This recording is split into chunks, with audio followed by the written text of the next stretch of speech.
Hello, Internet, and welcome once again to the always online multiplayer gaming podcast brought to you by MMOBomb.com, your home for all things multiplayer related. I'm your host, Mike Byrne, aka Magicman, as always. And this is episode 467. Holy hell. 467. We're doing it live. Twitch.tv/MMOBomb. Chat's ready to join us, chime in with their weekly bombs, their question of the week answers. And if they were in betas or have played some of the stuff that's launched this week, oh, my camera's flickering. We're just going to have to deal with it. We're already live. And they'll chime in with their opinions. Make sure if you're watching on YouTube, listening on iTunes, Spotify, Audible, any of those platforms, we appreciate it. Give it a like, a thumbs up, turn on the notifications, subscribe, and throw a comment down there letting us know all of your opinions on today's topic as we go through them. Joining me to go over all the fun stuff, Mr. Troy Blackburn. What's up, Noob Fridge? Been fishing all morning and cleaning fish, so it's been a good day so far. So I guess we're lucky this isn't smell-o-vision. Yes, you are. We're very lucky that this is just audio and video, not an assault on all the senses. Just a couple of them. Joining us on the cast for the first time ever, our newest addition to the MMOBomb team, Mr. Matthew D'Onofrio, a.k.a. Dino Fries. What's up? How's it going, guys? Happy to be here. We're happy to have you. Welcome. Matt got hired, I guess about a month ago now, on the team here after Aspen departed to take care of El Baby. So Matthew joining us for the first time on the cast ever, but you'll see him at least once a month, just like all the other hosts. Matthew, that we have a little tradition here, and I didn't put this in the show notes for you because we always make this like a spur-of-the-moment thing. First time ever on the cast, we're going to ask you two questions. One, okay. What is the video game that got you into video gaming as a whole? What put its claws in you and said, all right, I like this? And then, more specifically, the MMO that got you tied into multiplayer or MMORPG titles. Okay. Question one would be Pokemon Gold version. The first video game. I played video games before that, but that was the first video game that I just sunk a bajillion hours into.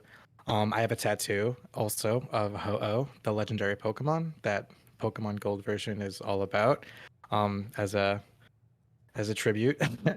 So that got me into video gaming, and then MMOs specifically. It's probably something between like RuneScape, I think. RuneScape. Also like Adventure Quest, right? Battlon.net. I used to play that. And then those kind of also like Habbo Hotel, those led me to I would say MapleStory, in which by far like I've sunk the most amount of hours into when I was little throughout the years, and to literally this morning. I was gonna say often like so. Although Matthew is not in Japan like Aspen was, we've kind of adopted Aspen's schedule, right? Where I'll send him pieces in the evening, and those will be the first news pieces that go out in the morning. So late breaking news type stuff. And every time I look over and I'm like, here's piece 1, 2, 3. That dude's playing MapleStory. Discord's just like, he's in MapleStory. He's in MapleStory. I'm my spot here. Like, that dude's always in MapleStory. Hey, more power to you. You actually do, and part of obviously why we wanted you to join the team, and we're happy you accepted, is you do your own gaming content as well. What does that kind of focus on your YouTube channel, your streams, whatever you're doing? Plug it for everybody here. Yeah, I used to stream, but now I'm strictly on YouTube, and I make gaming content. I just like to play games and then review them, but I kind of steer towards indie games, just because AAA titles get enough love and attention. I like to focus on the underground indie games, which in my opinion always get the most love and passion dumped into them. And True. I like to support that. Yeah, they get the we're literally sinking our heart and souls into this project and hoping it'll work type approach in a lot of cases. A lot of cases. That's Dino Fries on YouTube as well? Everybody can find you there? That's right. Perfect. Dino Fries on YouTube. Branding. Yeah. Branding, kids. Branding. All right, let's slide over and get started with the news.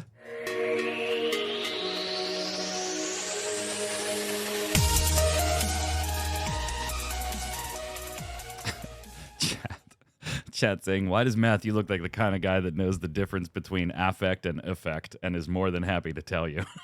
I do. I could get into that if you guys want. We could absolutely get into that. We could have a conversation about there, and there.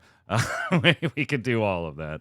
Okay, so I'm going to throw some topics at you, gentlemen, and you tell me whether they're good news or bad news. And some of them, obviously, are going to be pretty facetious, and they're clearly good news or bad news. But some of them might not be as cut and dry. Let's start with the first one. This week, Final Fantasy XI, one of my all-time favorite MMORPGs. I still dabble in it to this day when I'm a little bored on the 14 front. There's going to be a shifting of the guard, if you will. Longtime producer Akihiko Matsui announced, I'm going to be done, and we're going to give it to Yoji Fujito, who will now take on the producer's role. Now, they both posted a letter to the Play Online site. Yes, I know, you'd actually have to visit the Play Online site still to actually read those letters, and that's not exactly a place many of us, even big fans, want to spend a lot of time at.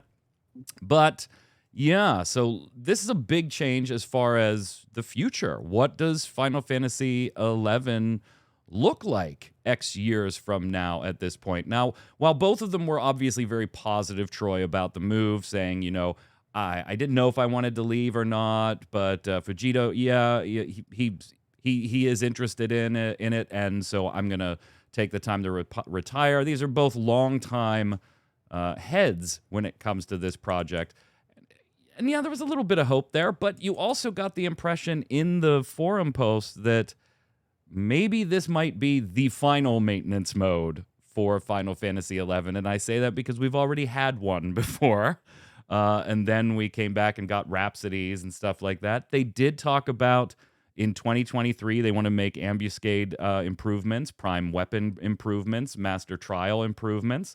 They did talk about working on the back-end hardware to support Final Fantasy XI in the medium and longer term, because obviously a lot of that is developed on PS2 dev kits, and those will eventually die and not be a resource that's available. But they also talked about, hey, people that have been working on this their entire lives, you know, they've really had no opportunity to advance or work on new technologies or try other projects because they've been here. And so we are going to cut the head count a little bit because we're not going to be doing updates or as frequent updates. And we're going to let them go work on other projects to bring their learnings back here. If you don't intend to make updates, I don't know what learnings they're going to be bringing back.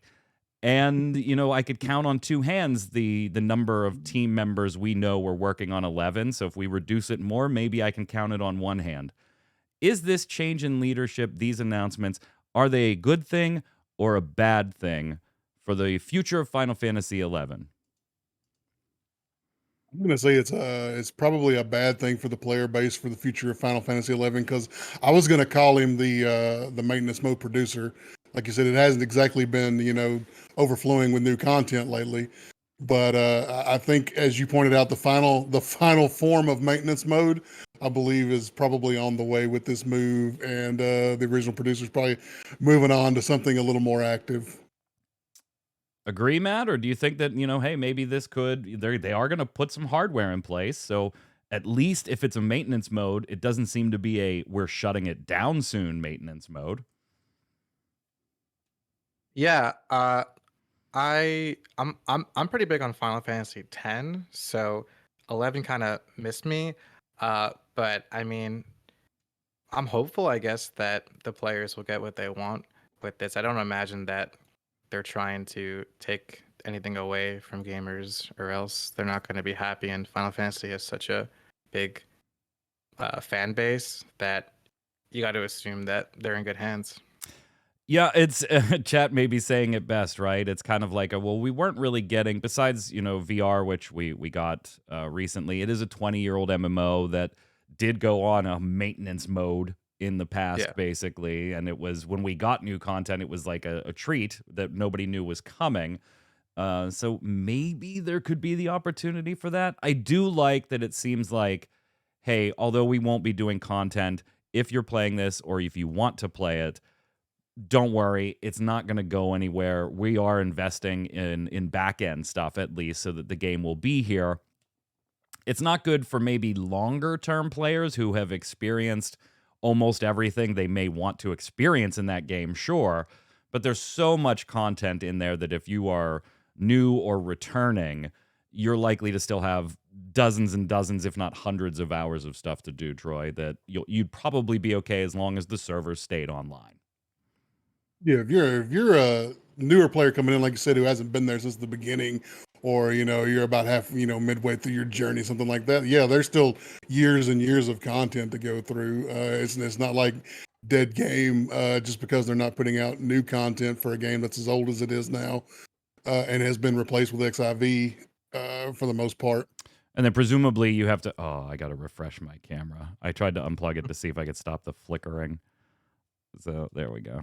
That should be it. Okay. And it didn't help. I got to restart my damn video mixer.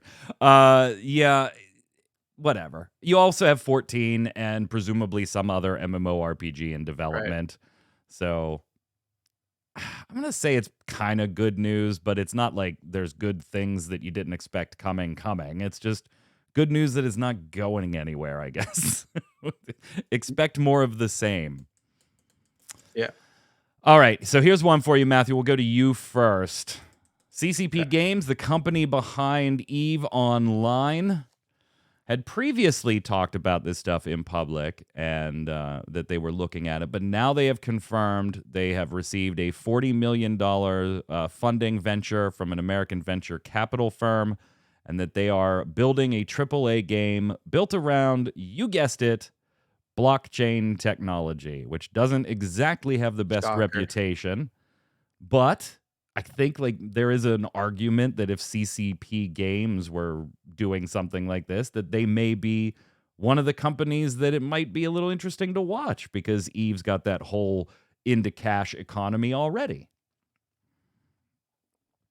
Yeah, no, I don't buy it. No.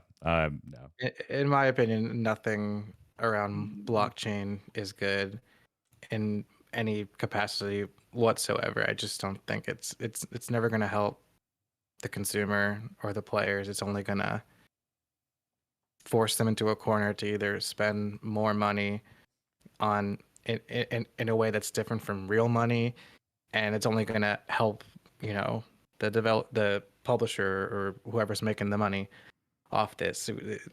It's overcomplicates things, and I just don't think any time or money should go into blockchain technology.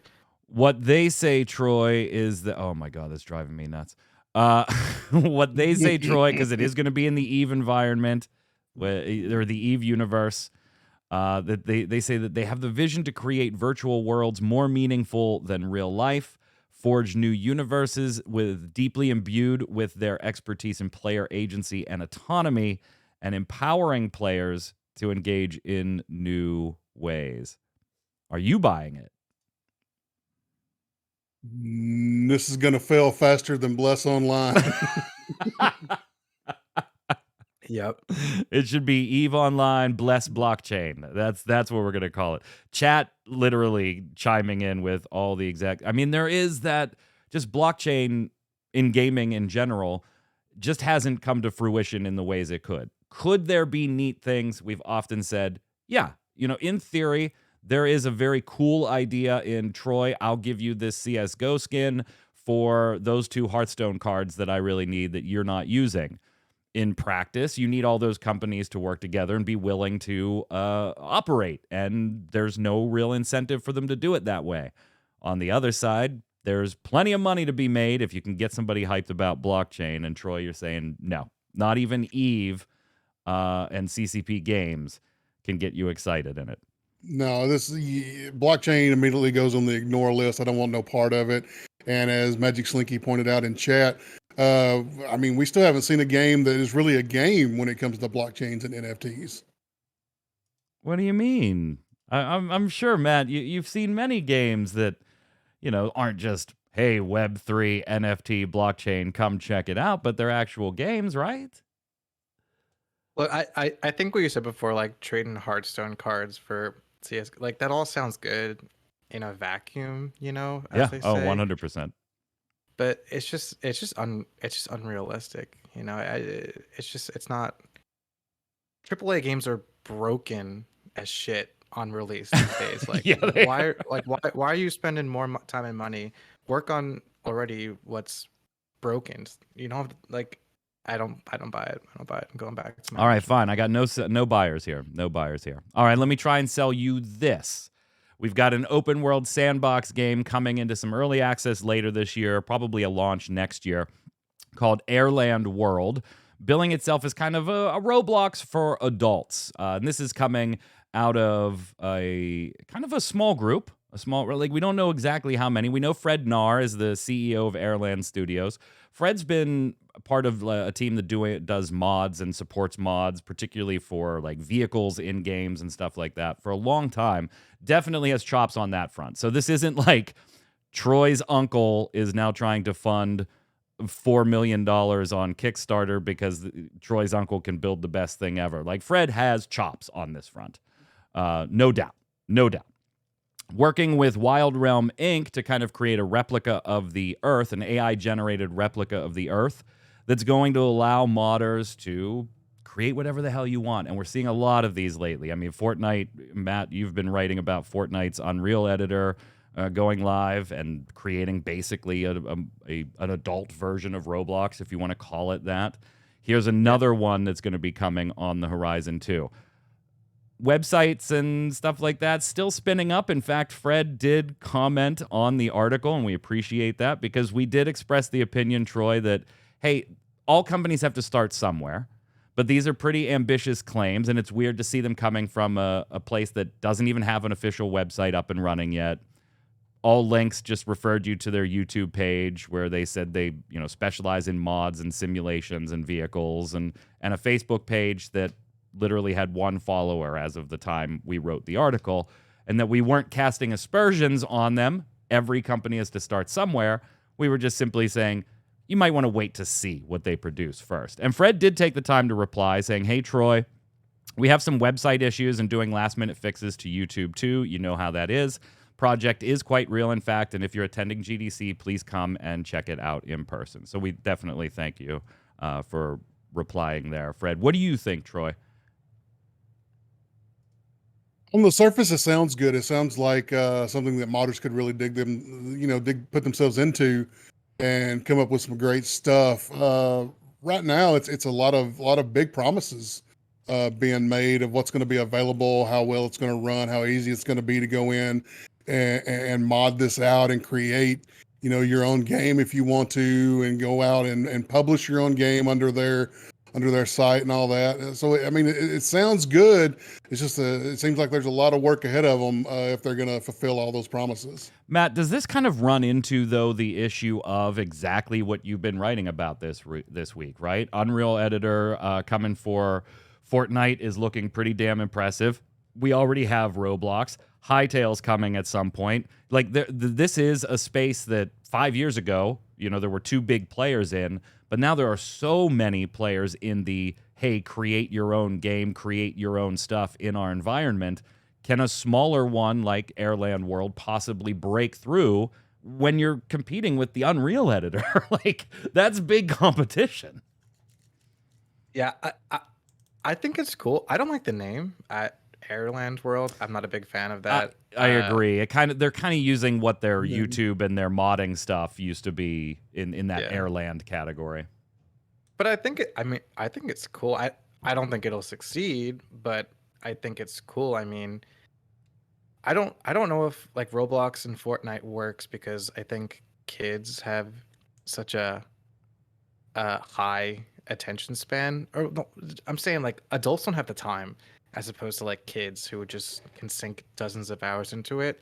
I don't think this kind of games for adults works when like Fortnite, as you mentioned before, like that Fortnite Unreal Editor looks insanely cool. It looks sick. I mean, like Roblox is, even I've seen some Roblox mods that you wouldn't even know you were in Roblox. It's just one of those things where it's like, it's cool that a small developers, small company or whatever is trying to get into this, but I don't think it's gonna pan out for them. Yeah, it's cool though. And one of like the kicks on this thing, right, Troy, is we see it across the board with all these types of products, the monetization or the potential for monetization, right? And that doesn't mean like Airland World's going to be bad. I mean, it is funny to hear Matt say, I think it's cool, but I think it'll fail, because that's just a weird sentence. But I think there's a reality behind that, right? If you are somebody that wants these types of tools and even wants to explore the monetization aspect of these tools, you probably don't jump on something like Airland World, and you instead jump on the Fortnite or Roblox bandwagon because your audience for potential monetization is there, not because you thought one was better than the other necessarily. Yep, exactly. Troy.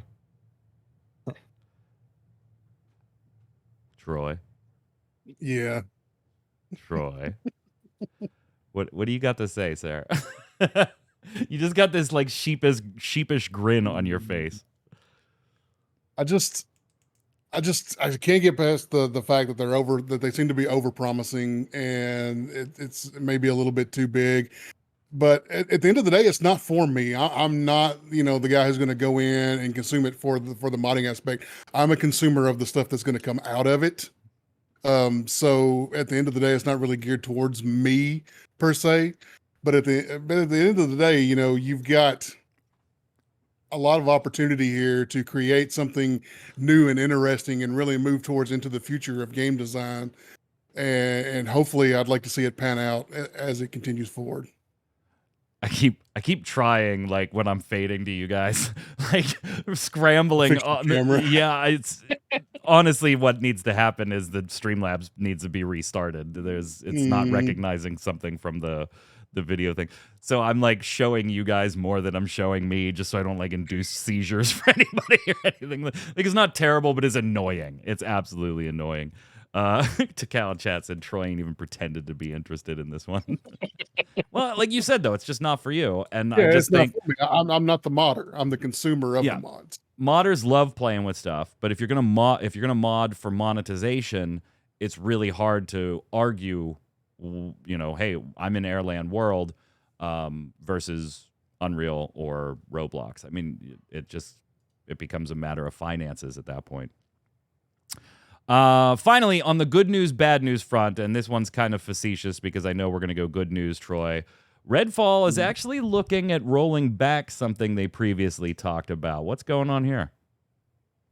Well, they're saying that they're looking into removing the always online requirement for the single player mode, which would be a huge PR move, I think, and draw a lot more attention to the game, because the press on that would be fantastic if it actually goes through. Right now, they're saying they're just looking into it. They did say actively working on it, but they no also promises on like a stated, when this type of thing. Clearly stated, no promises are being made. It's just something that they're seeing if they can make happen. And obviously, if you're playing single player, but you want the ability to drop in and out of somebody's game or have them drop in and out of yours, Matthew, you're going to have to be online, even if you're playing single player. But if you truly just want to sit there and play this by yourself, this has got to be the right PR move if they can get it to work, right?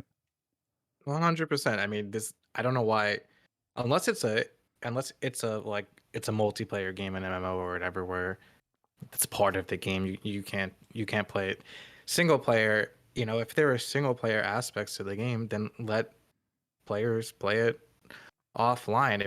What if they're like, I don't know, at airport, or they don't have Wi-Fi, or they're on their Steam Deck out somewhere? I don't know. Just give us the option. There's no downside to the players, at least. I guess only from the developers, and it would be a hassle or something. But every time something like this comes up, I always think back to SimCity back in the day when it launched. Oh, God. It was always online. They were like, it has to be always online. We can't take it off. It's coded that way. And a modder deleted one line of code and brought it offline. I always think back to that when they're like, oh, it's so hard to take off the always online component, because I'm not saying it's not for them, but I'm just saying in the past it's been shown that sometimes it's not as hard as they try to make it out to be. Yep. The team saying, from game director Harvey Smith talking to Eurogamer, there are two ways developers could react to the feedback they were getting, right? They could say, oh my God, you're always online. If you get on Steam and it's not online, you freak out. If you get on your Xbox and you can't get the latest patch or see what your friends are doing, you freak out. You always want to be online. So what the hell's the big deal? Or they looked at it, they said that response, though, probably lacks some empathy. And they're absolutely right. It says there are people who live in places where there are outages or their broadband is shitty or they're competing with their family members because their mom's streaming a movie or their brother's on another device. And I also think that's a legitimate critique. So absolutely good. What did you guys think of the new story trailer, Matt? Did you watch that? For Redfall? Yeah. I mean, who doesn't love vampires? I think it's sick. We know Mike does. Oh, I'm so excited for Redfall. I'm so excited for Red. It does seem, though, right? Like in the trailer, it seems like, okay, we're not treading new ground here so far, right? There's a evil pharmaceutical-esque type company, experiments by force. Some of them go awry. Does that explain where the vampire gods? If you've heard this one before. Yeah, stop me if you've heard this before. Does that mean that they created the vampire elder gods, or were the elder gods influencing like the experiments? There's details to be had, and I trust Arcane to put their own spin on it, Matt. But this is definitely ground we have trod before. Yeah, I mean, I feel like most video games now, it's going to be nothing, especially a game like this. It's nothing new. They just, they could interchange vampires with, I don't know, zombies or robots, anything. It's just whatever looks cooler. And I do think vampires are cool. Or pirates. Pirates could work too. I can't wait. I can't wait. No pirates. Just vampires right now. Just vampires. Let us have our day. It was Vikings forever. It was freaking Vikings forever. Because Vikings rule. No, they don't. All right, let's talk about some things that just came out, or we played a little bit of beta over the last couple of weeks, and give some of our impressions. All three of us had keys to Deceive Inc., which just launched a couple of days ago. It was literally like 48 hours or so ago. Kind of a... I don't really know how to describe this one. It is definitely a hide-and-seek-ish, with some shooting, first-person shooting elements, with some stealth elements. All three of us were given keys, full disclosure, by the team, so thank you for that. And we've had a little bit of time to putz around in there. Troy is going to be doing the first look video, so that should go up very early next week. Troy, what did you think of Deceive Inc. first time in? Not 100% what I was expecting going in. I was thinking it was going to be like a hardcore sort of a PvP game. And, and then 5 seconds into the tutorial, you were like, oh, okay, yeah, this one's very tongue-in-cheek. Yeah. Now, it does make me motion sick. Oh, my God, it makes me so sick. And I haven't gone back in since playing. I played a solo and a team match the other night, and haven't gone back in to try to adjust like field of view and mouse sensitivity, stuff like that yet. But I got sick as a dog the other night when I was playing it. So, well, hold on. I think we should be clear that that's not an aspersion on Deceive Inc. No, that's me. That's me. I'm super susceptible. That's you and this sometimes these types of first-person games and your vertigo and stuff like that. Yes, absolutely. Like, how do you feel about Deceive Inc? I played it and made me sick. Made me sick. Just thought we should clarify a little bit. That it wasn't Deceive Inc. itself that did it. Yeah, I mean, I got into the tutorial, Matt, and I don't know like if you had this experience too. We've been following Deceive and writing about it and its various tests and things like that, but I had not actually played in any of their tests. They may have sent us keys, but I couldn't get into it that weekend or was traveling or something.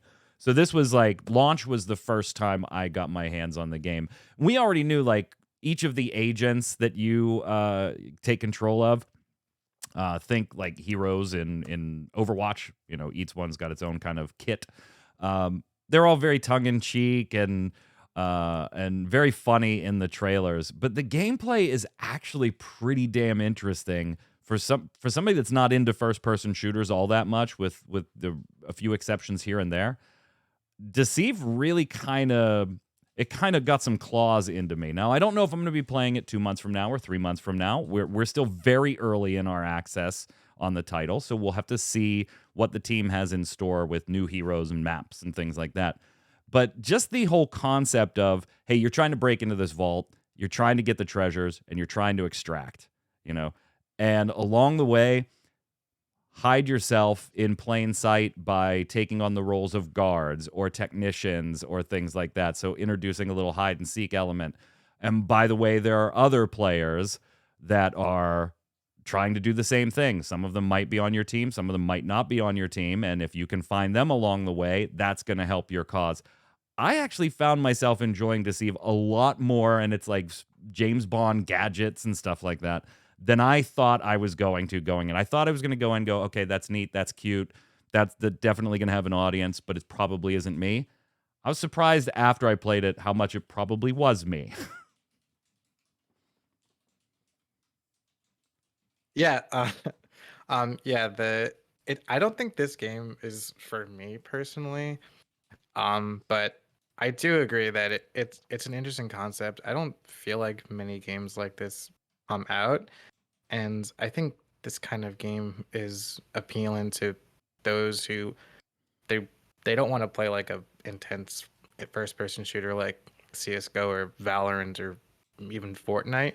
I think this is a fun little like a step up above Among Us, kind of a way, because it's like that hide and seek imposter kind of deal. And the graphics are cute.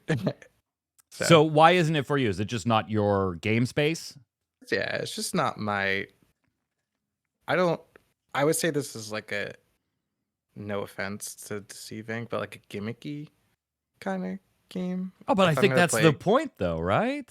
Like, it's supposed to be gimmicky. That's what I feel like they were going for. Like, who doesn't want to be a freaking spy, right? And get in there and extract the stuff and crack the vault and get the prizes and watch their enemies walk right by them because they're in a disguise. I think that was kind of the point, at least from the way I kind of took it.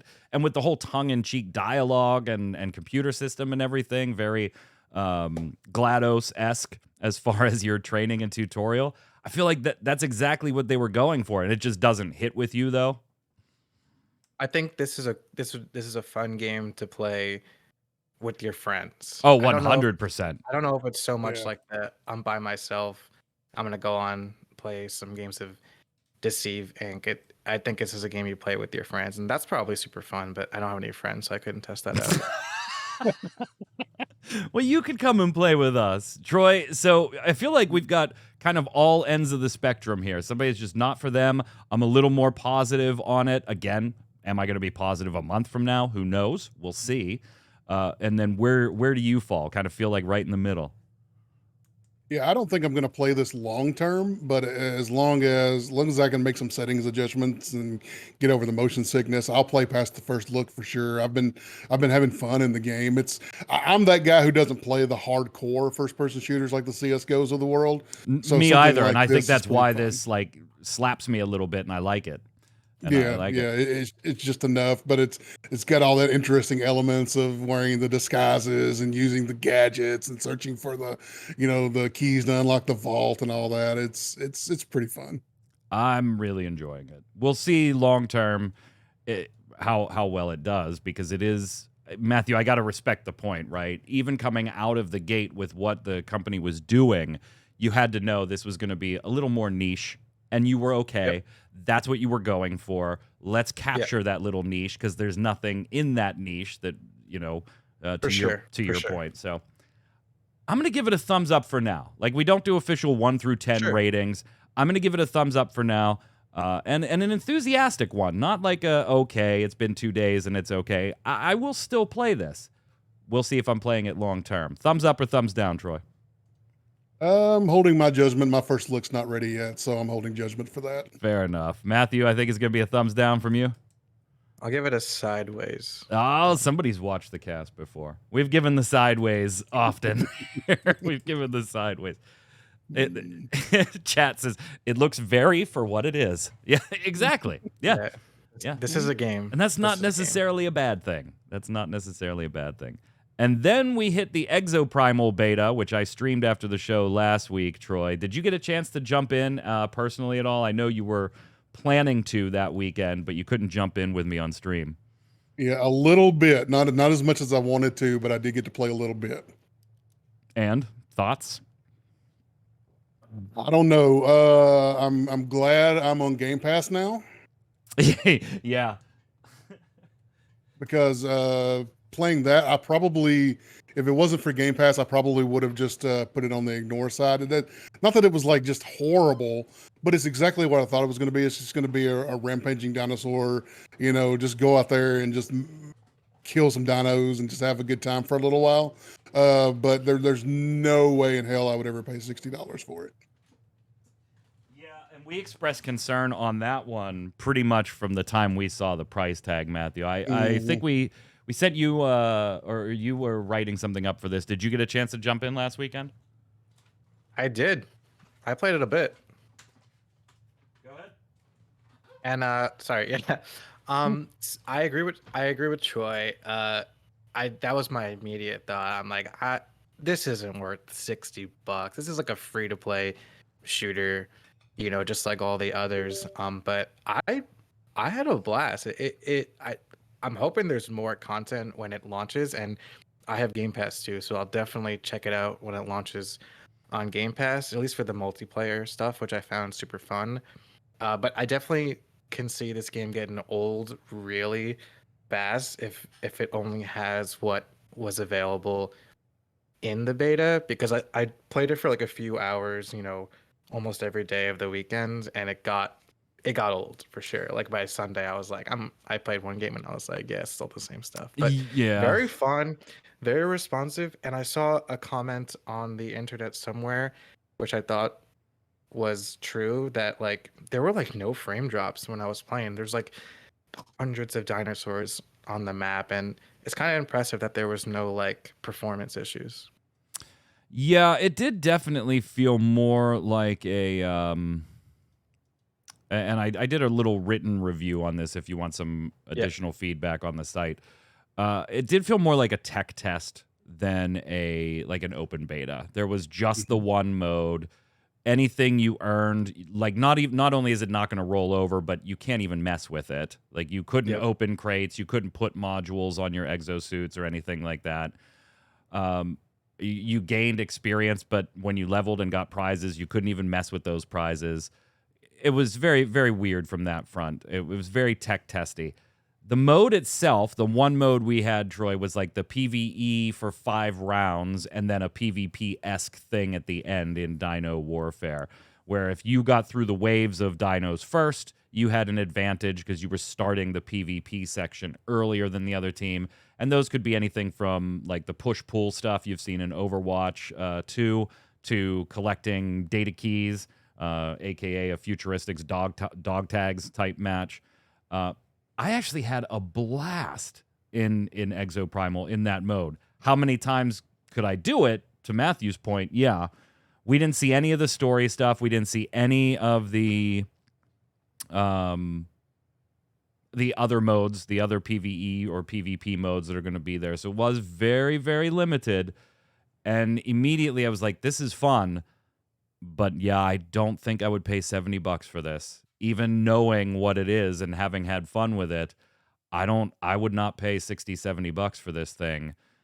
Particularly with, we already know it's going to have season passes, it's going to have the cosmetics, it's going to have all that free-to-play stuff, Overwatch 2 stuff built into it. It's going to be a live service game. It was fun, though. It was fun. Was fun. You're gonna have to see some other modes, though. Really, you're gonna buy a season pass, Mike? That's a good question. Probably not.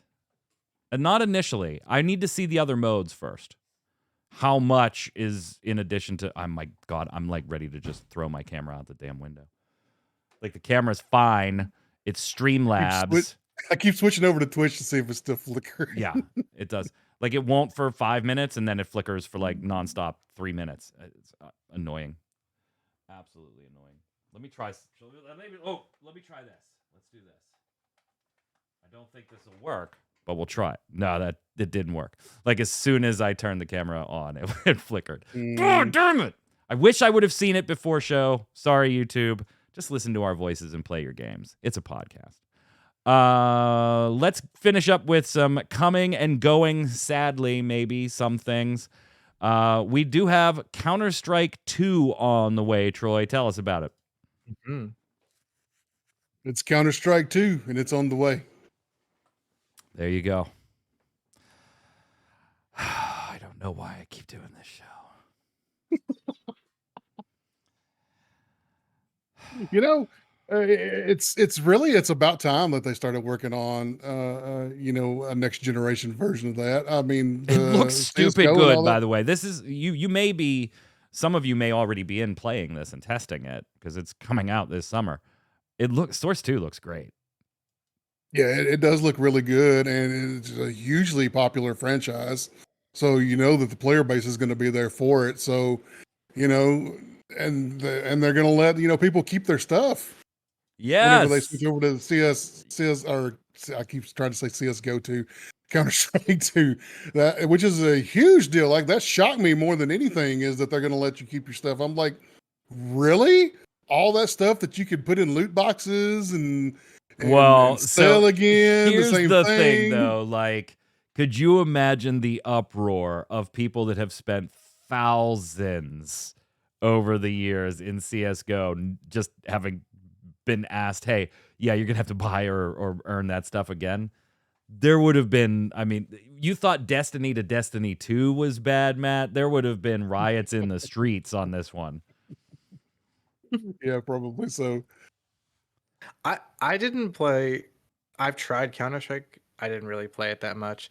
I'm gonna check this out. I mean, I know it's just Counter Strike with updated visuals, but that's enough for me to try this out. I mean, I don't think these kind of like I played a little bit of Valorant, stopped. I These kinds of games aren't really my cup of tea. But I'll give it a shot. Why not? I mean, old players are still gonna play, right? But I think new players like me, this kind of draws us in. It's Cal saying, because Jason Winter said, "Hey, Jason, people would be mad about all those skins they gambled for. I mean, earned. I mean, earned." To Cal saying, "How can you gamble? We're not going to go into that here, and it's not as Yeah, prevalent as it once was." So yeah, Valve kind of it's a whole can of worms. it is a big can of worms. And then Troy, you're looking forward to the Tabletop Fest, the digital tabletop event. And in Yes. fact, Warhammer 40K Warpforge. I know you're not a fan of card games, but I'm going to let you talk about this one because I know you are excited about the tabletop event. Yeah, Tabletop Fest, they're going to be featuring a lot of digital tabletop games on Steam. It's going to be a huge deal. When does it start again? Has it already started? The digital tabletop? Yeah, I don't know. I put the date in there, March 23rd. So yesterday. Yeah. So yeah, yesterday it's already going. So get on, check it out. There ought to be a ton of neat games and stuff to check out. There's a lot of really good digital tabletop games on Steam. A lot of games like Fury of Dracula, Spirit Island, things like that. As far as Warhammer 40K Warpforge, excuse me, because there is a difference between Warhammer and Yep. Warhammer 40K. Get it right. That's right. It's a new card game. It's a new collectible card game. Not my cup of tea at all. It's the second time Mike has sent me a CCG to write up. I do my due diligence. I take care of business, and I move on with my life. Are you into CCGs, Matthew? Like Hearthstone, in real life Magic the Gathering? Like, what do you? Big Maybe time. I found my Troy. I'll send them to Matthew now, and I'll annoy you with things that I know you're not interested, like Maple Story. Like I'll send you Yeah. Maple Story, and we'll give Matthew. Oh, wait a minute, he likes Maple Story too. Yeah, I'll take both. Take both. So, what are you thinking about Warpforge? This is like I think the second or third time they've held a kind of a mini open weekend. Go mess with the factions currently in the game type thing. It looks nice. It looks pretty. I feel like that's really all a digital card game needs to be solid is if it looks pretty, if it's smooth, and if it's like not too complicated to get into. I mean, Hearthstone, in my opinion, is like the gold standard for digital card game just because of how easy it is to get into and how it's like simple but also kind of complex. So if that's the case, then I would check it out. Yeah, it's one of those like that's the genre you're always like, okay, we got to make this easy to learn, difficult to master. You're Yes. gonna pull the old Othello offensive for anybody that remembers that game, that board game. Then we have Texas Chainsaw Massacre. This is one I'm looking forward to. I do like asymmetrical games like this. I liked Friday the 13th, totally different genre. Evil Dead, the game, and we've got Killer Clowns from Outer Space. Like, it's just being a horror buff, it's a good time, and a video game fan, it's definitely a good time. We have the Texas Chainsaw Massacre coming up with both a tech test and a release window. So tech test is on May 25th if you want to take part in that. Full launch on August 18th on basically everything except the Nintendo Switch. And it will be a day one on Game Pass as well. So look at that. Redfall, Texas Chainsaw, Exoprimal. I've just made up 2 years of my Game Pass subscription right there. So Yep. And then sadly, in the passing this week, Zavala himself, Lance Reddick, passed away on the, I believe we reported this on the 17th, so about a week ago today. Unfortunately, passed away at the age of, I think it was 60. Is that right, Troy? Yeah, I believe 60, yeah. Oh, Lance Reddick, amazing. Just like iconic, right? John Wick. Like we were talking about it on stream because it happened last Friday as we were streaming some Exoprimal. And it was just like, he was never like a huge mega star, right? Like you wouldn't put him up there with like Morgan Freeman and you know, Denzel and other African-American big star actors. But everything he was in, you recognized him. Like every single, like he had the look, he had the voice. He was amazing in John Wick. And just his delivery of everything. And even as Zavala in Destiny 2, it's sad to see him pass. Yeah, he made what should have been a throwaway character in John Wick really into a really awesome part of the movies. Pretty impressive man, and obviously sad to see him go. Condolences and thoughts to his family. Let's slide over and do the weekly bombs.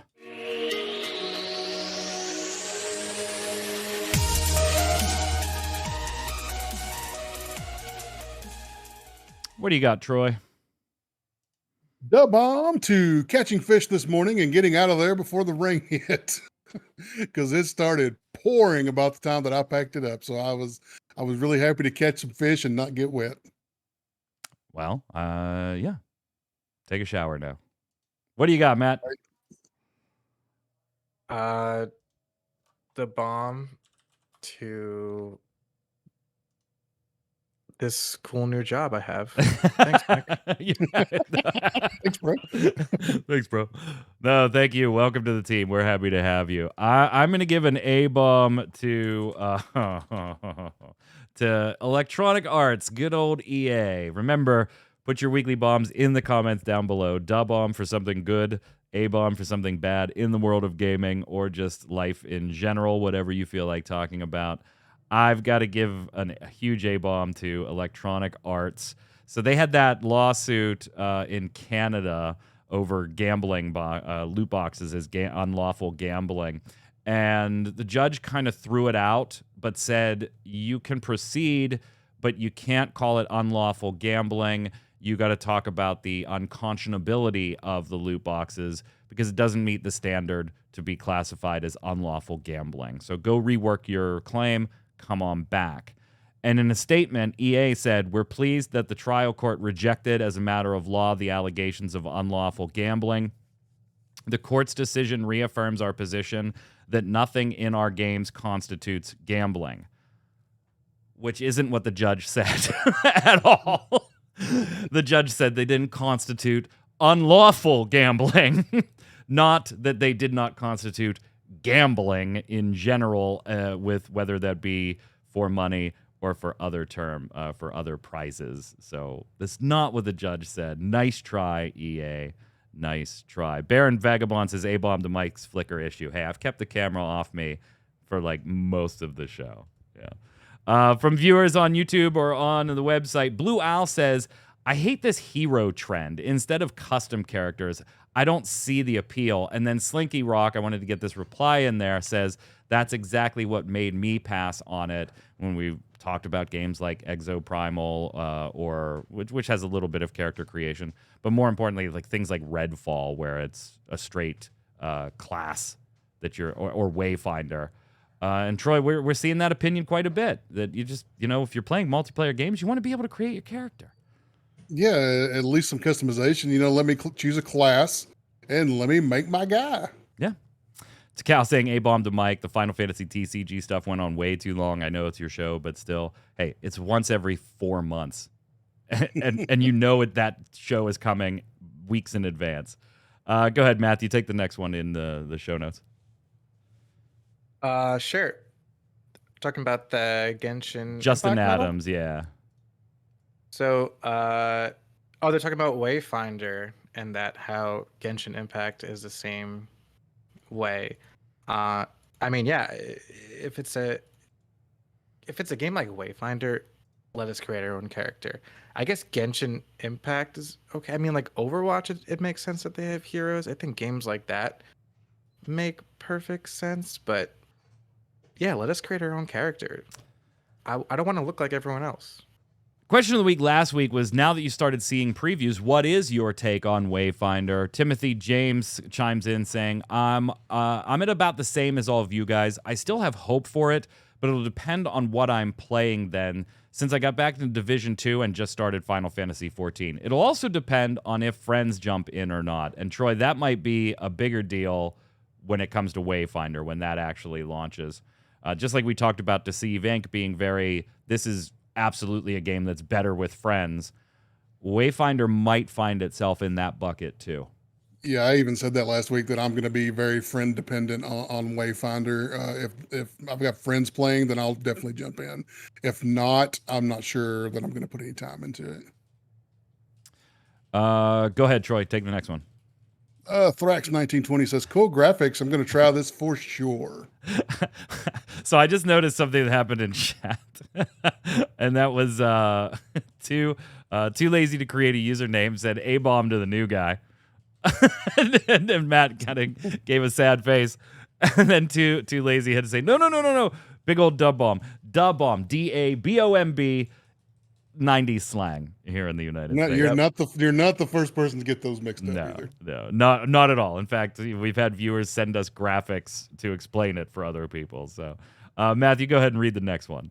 After you get actually a thumbs up from chat when you thought it was a thumbs down initially. Yeah, Thover Risk says, yeah, I'll probably try it. That was deep and insightful, Thove, and I really appreciate it. You're new here, but you're liking it. Well, welcome. Cheers for being new. My camera doesn't usually flicker. Box says, didn't care for it initially, but after hearing all the initial feedback from the press, definitely have no interest now. It just looks like another game that won't last a year or two after launch. It's really weird looking at all the press stuff, Troy, from after we played it. It's, people are either like, this could be a lot of fun, or I'm not interested at all. There's very little middle ground so far. Yeah, very polarizing. It has been very, very polarizing. The thing is, though, even though we are press, take it with a grain of salt, because the only people allowed to talk about it right now are press. So take it with a grain of salt for now. Go ahead, Troy. Finish it up. Corey V, all I got to say is this looks and plays like a generic mobile game on PC and console, just from seeing the little amount of gameplay videos. Pass. Oof. Question of the week this week. Hard take. Yeah. Can AI actually help create amazing things in the MMO space? Is it just a fad? Is it lazy design? What do you think of AI in gaming? This past week, we saw a number of companies at places like GDC and PAX and other events, and even their own stuff, unveiling AI scripting and animation tools that help create 11 hours of dialogue and the animations to go with it in 30 minutes. We've seen digital humans introduce projects that the company is working on. Is there a place in MMO or multiplayer gaming that these tools are really going to thrive? Or is this just being lazy and finding another way to get rid of employees and just have a machine do it? Let us know what you think of AI in gaming in the comments below. We'll, of course, be back next week, Friday, 1 p.m. Eastern. Until then, Matthew, where can everybody find you? You can find me on Twitter at DinoFries and YouTube at DinoFries. Thanks, guys. Bye. Troy. Everywhere I am, it's Noob Fridge, baby. Nice and easy. I'm Mike Flickerburn. You can follow me right down there, magicman1, but more importantly, follow at MMOBomb, and you'll know every time we're going live with a stream, podcast, or we're just hanging out. Until next time, stay safe. We'll see you on the servers.